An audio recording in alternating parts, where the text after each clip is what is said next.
Welcome to today's deep dive. If you've ever felt held back by an irrational fear, or, if you've watched someone you care about slowly shrink their world just to avoid something that scares them, well, you are really going to want to hear this. Yeah, absolutely. Okay, so let's unpack this. Huh. Imagine, just for a second, that you are walking around with a brand new, top-of-the-line smartphone. Okay, I'm picturing it. I mean, it's got all the features, an amazing processor, the Okay. works, but there is a catch. There's always a catch, right? Right. Every single time you open a specific app, let's say the Maps app, the phone completely crashes. It just freezes up, the screen goes black, and it takes hours to reboot. Oh, wow. That sounds incredibly frustrating. Exactly. Now, instead of taking the phone in to get fixed, you just decide, well, I am never going to use the Maps app again. Which seems like a logical quick fix, I guess. It does at first, but then it starts crashing when you open your camera, so you stop using the camera too. Oh, I see where this is going. Yeah. Eventually, you're so terrified of the phone crashing that you just put it in a drawer and stop using it altogether. You have this incredibly capable device, and you're living as if it doesn't even exist. That is such a powerful way to look at it. Our mission for today's deep dive is to explore how that is exactly what a specific phobia does to your life, and more importantly, how surprisingly accessible the fix actually is. It's a great analogy because it highlights the tragedy of unused potential, really. Right. We're looking at a briefing today on coping and healing counseling, or CHC. It details the hidden impact of specific phobias. And it really challenges the way we usually talk about this stuff, right? Exactly. It challenges this societal tendency we have to dismiss phobias as mere personality quirks. Yeah. People say things like, oh, I'm just not a flying person. Right, or I just really hate needles, and they treat it as a fixed trait, rather than a highly treatable condition. Right. And as we go through these notes, it becomes pretty clear that there is a massive gulf between a simple quirk and a clinical phobia. Oh, a huge gulf. The briefing defines a specific phobia as an intense, persistent fear of a particular object or situation. The classic examples they list are flying, heights, blood and needles, animals, and enclosed spaces. Yeah, the heavy hitters. But the crucial distinction here is that the fear is entirely out of proportion to the actual danger. And we really have to look at the underlying mechanism there. Your brain's threat detection system, primarily the amygdala, is essentially sounding a 5-alarm fire bell for a burnt piece of toast. Wait, a 5-alarm fire bell for toast? Yeah, exactly. I mean, from an evolutionary standpoint, that system was designed to keep us alive on the savannah, right? Running from a predator. Exactly.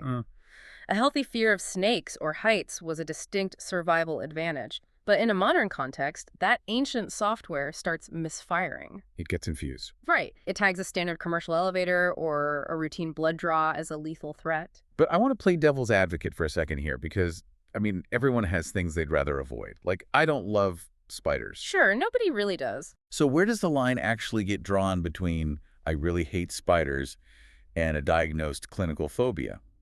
The notes mention this clinical threshold where the fear causes avoidance and impairment lasting for 6 months or more. Yeah, that's the benchmark. But why is 6 months the magic number? Well, it really comes down to neuroplasticity and the hardening of behavioral patterns. The clinical definition emphasizes those two specific words, avoidance and impairment. Okay, so it's not just about feeling scared. No, not at all. A phobia isn't just an internal feeling of dread.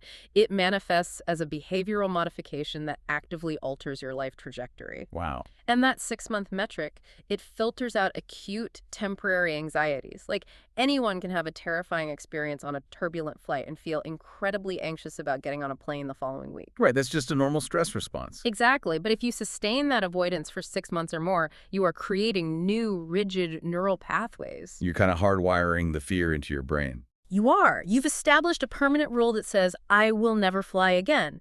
And at that point, it's no longer a temporary reaction. It has basically calcified into clinical impairment. It's the avoidance that traps you then. Yeah. You aren't just avoiding an airplane. You're bending the shape of your entire reality just to accommodate the fear. Yeah. The avoidance actually becomes the primary goal. It completely supersedes the goal of living a full, functional life. And there's a really sneaky psychological trap here, too. Oh, what's that? Every time you avoid the thing you fear, your anxiety instantly drops. So your brain logs that relief as a massive reward. Oh, wow. I never thought about it like that. Yeah, it tells itself, hey, we didn't get on the elevator and we survived. The avoidance saved our life. So it's a cycle. It's a vicious cycle of negative reinforcement. It makes the fear stronger every single time you give into it. And the scale of this is staggering. Yeah. The briefing notes that up to 12% of adults experience specific phobias. 12%. It's a huge number. 12%. I mean, if you're sitting in a crowded coffee shop right now with 24 people, Right. statistically, 3 of them are actively carrying around a phobia. Right. It's this massive hidden epidemic playing out right in plain sight. And people become incredible masters of camouflage, you know? They rarely walk around announcing their phobias to their friends or coworkers. Yeah, they just kind of deal with it. They quietly engineer their daily routines to ensure they never encounter the trigger, like they'll take the stairs instead of the elevator or drive 12 hours instead of taking a 2-hour flight. And they just brush it off as a preference for road trips or wanting to get some cardio in. Exactly. Here's where it gets really interesting, though, and honestly, really tragic. Think about a phobia like an invisible electric fence around your life. Okay, I like this visual. When you first set up the fence, it's just around the very edge of your property. You avoid one highly specific thing. But over time, because of that negative reinforcement you mentioned, Because avoidance feels like safety. exactly. Because of that, the brain demands more of it. The fence keeps moving closer and closer to the house, constantly shrinking your safe yard, until eventually you're trapped on the porch. That is so spot on. The real-world examples given in this material show exactly what that shrinking life looks like. And if we connect this to the bigger picture, the secondary consequences are what actually do the real damage. Right. The phobia itself, the fear of the needle or the enclosed space, isn't what ruins your life. It's what the fear forces you to give up. Like people missing major life events. The notes mention someone missing a sibling's wedding because they just can't bring themselves to fly. Yeah, it's heartbreaking. Or they're abandoning entire career paths or turning down lucrative promotions just because the new office involves taking an elevator to the 20th floor. And perhaps the most alarming example from the briefing is people putting off critical, life-saving cancer screenings purely because of a needle and blood phobia. It's a devastating irony. In an attempt to protect yourself from a perceived threat, you expose yourself to a very real, potentially lethal secondary threat. Exactly. I mean, the needle at the doctor's office won't kill you, but the neglected physical health absolutely can. Yeah. The elevator won't hurt you, but the missed career opportunity limits your financial stability and your potential. And the airplane won't harm you, but missing your family's milestones causes irreparable damage to those social bonds. You basically end up sacrificing your actual life to appease a false alarm in your brain. It's heartbreaking to think about someone wrestling with that internally, especially when colleagues or extended family just think they're being flaky or difficult. Right, they just don't understand. But knowing the consequences are this severe, the natural question is, how do you escape the electric fence? Luckily, there is a way. Right. The briefing shifts into the antidote here, and it claims that this is highly treatable. In fact, it identifies the tool of choice as graded exposure therapy. The gold standard, really. And it makes this incredibly bold claim that it often works within just a few sessions. It does. Now, wait, I have to stop and push back on that. Someone has been missing weddings and dodging elevators for a whole decade. Right, a long time. They are deeply entrenched in this avoidance cycle. And this can be resolved in just a few sessions. How does throwing someone into their worst nightmare not just completely re-traumatize them? Well, I mean, if I'm terrified of snakes, locking me in a room with a python is going to give me a heart attack, not a cure. oh, absolutely. Flooding someone with their worst fear all at once would be incredibly traumatizing. Right. It would reinforce the phobia rather than cure it. That is exactly why the word graded is the most critical part of graded exposure therapy. Okay. This raises an important question about how the human brain actually relearns safety. Think of a phobia like an incredibly well-worn, paved highway in the brain. Okay, a highway? The moment you see an elevator, your thoughts automatically speed down that highway straight to panic. The path to safety, on the other hand, is like an overgrown trail in a dense forest. It hasn't been used in years. So it's hard to navigate. Exactly.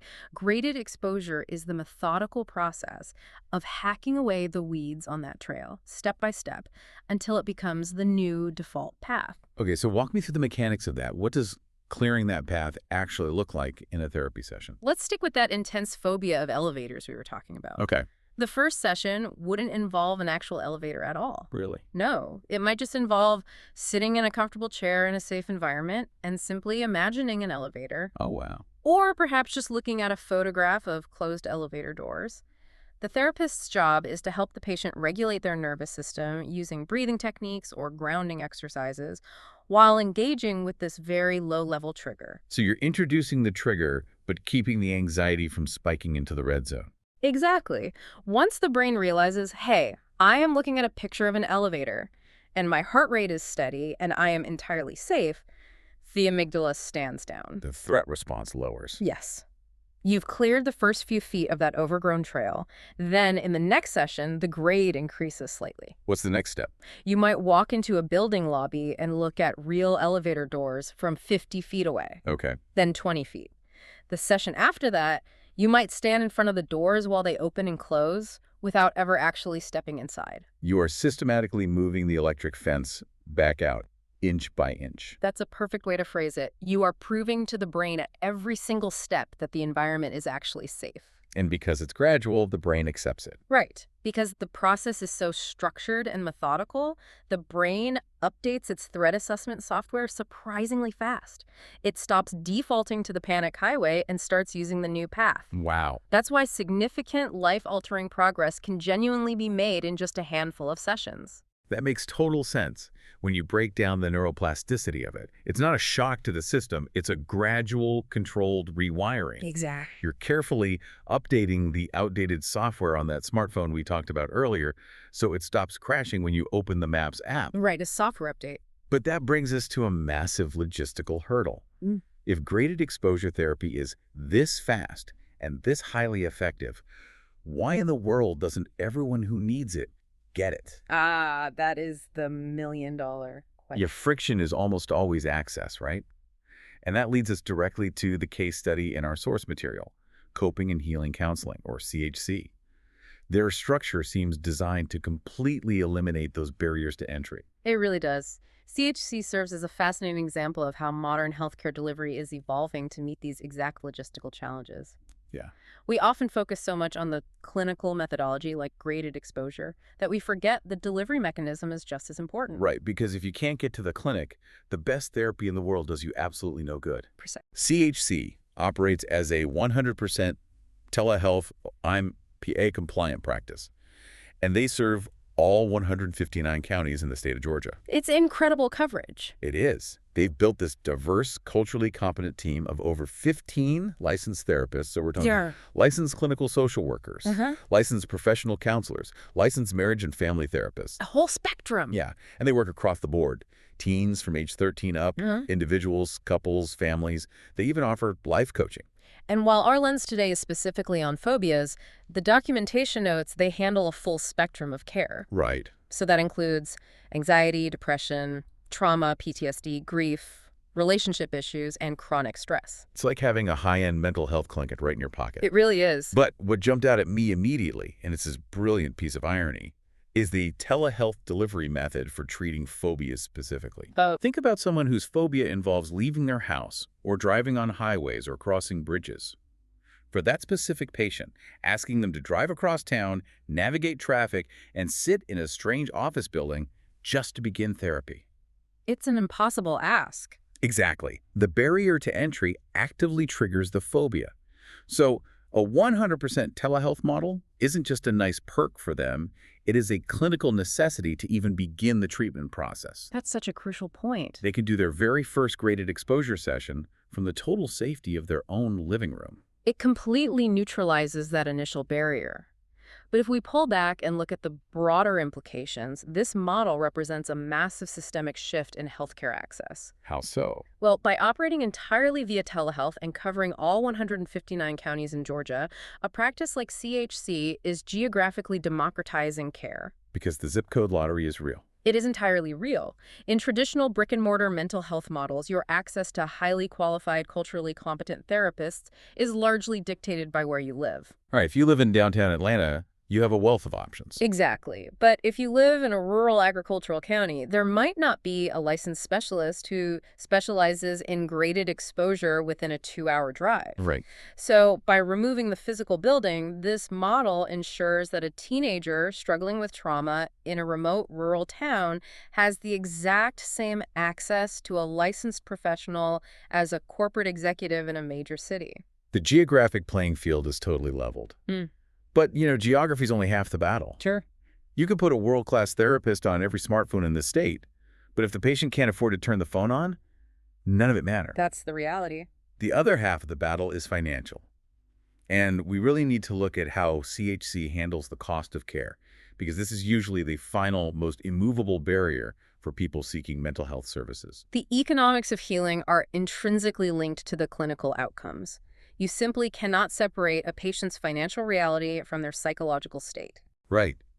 The material breaks down the insurance landscape, and one detail completely stopped me in my tracks. Medicaid patients have a $0 copay. $0. A $0 copay. That is huge. When you talk about democratizing care, that completely shatters the financial wall that keeps so many people stuck in their shrinking lives. We really have to ground this in the reality of how human psychology operates under pressure. Financial stress is a massive compounder of mental health issues. Oh, absolutely. If someone is already battling severe anxiety, depression, or a life-altering phobia, their cognitive load is already maxed out. They don't have the bandwidth. Exactly. The prospect of taking on medical debt or straining a tight budget to pay out of pocket for therapy often causes them to simply abandon the idea of getting help altogether. Their brain just uses the cost as the ultimate excuse to maintain the avoidance. They decide they'd rather live with the electric fence than go broke trying to take it down. Exactly. The financial friction just becomes part of the avoidance mechanism. So when a practice accepts Medicaid with a $0 copay, they are doing something vital on a clinical level. They are removing the financial anxiety from the treatment equation entirely. That makes so much sense. This allows the patient's nervous system to actually relax enough to focus entirely on the hard work of graded exposure or trauma processing without the looming dread of a massive bill arriving in the mail. And it's not just a safety net for Medicaid either. The notes show they partner with a wide range of major insurance providers. Aetna, Cigna, Blue Cross Blue Shield, United Healthcare, Humana. A very comprehensive list. Yeah. And for patients on those plans, the barrier remains incredibly low, usually just $10 to $40 per session. We're talking about the cost of ordering a takeout pizza, but it's buying back your freedom. It's an investment in your actual life. The briefing frames this as a highly actionable moment, pointing out that tonight is a great time to reach out. They list their intake number as 404-832-0102. Or you can find them online at chctherapy.com and email support@chctherapy.com. You know, that phrase, tonight is a great time to reach out, carries a lot of psychological weight. Does it? Yeah, because with avoidance behaviors, the brain's favorite trick is to convince you that tomorrow is a better time to start facing the fear. Right. Like, I'll deal with the elevator phobia next year when things calm down at work. Exactly. But tomorrow never actually arrives. The avoidance just deepens. Removing the geographical and financial friction means there's basically no logical reason left to wait for tomorrow. So to briefly recap the journey we've taken you on today, we started by understanding that specific phobias aren't just quirky little personality traits you have to live with. Far from it. They are life-shrinking conditions driven by a misfiring threat response that forces you to sacrifice your experiences, your career progression, and even your physical health, all to appease a false alarm. Right. But we also dug into the mechanics of the way out. Graded exposure therapy works surprisingly fast by systematically clearing new neural pathways, proving to your brain step by step that you are safe. Methodically dismantling the fear. Exactly. And finally, we looked at how modern, culturally competent telehealth models like coping and healing counseling in Georgia are solving the logistical puzzle. They're completely removing the geographic and financial barriers to that exact care. It really is a profound shift from being trapped by your internal and external circumstances to having the accessible tools to finally navigate them. It really is. And as we wrap up this deep dive, I'd like to leave you with a final concept to mull over on your own. Okay, let's hear it. We learned today that a lifelong paralyzing fear, like avoiding an elevator or an airplane for a decade, can often be systematically dismantled in just a few sessions simply by changing the way the brain processes safety. Right. Makes you wonder, What other invisible barriers in your life are you treating as permanent, immovable walls when they might actually just be temporary hurdles waiting for the right strategy?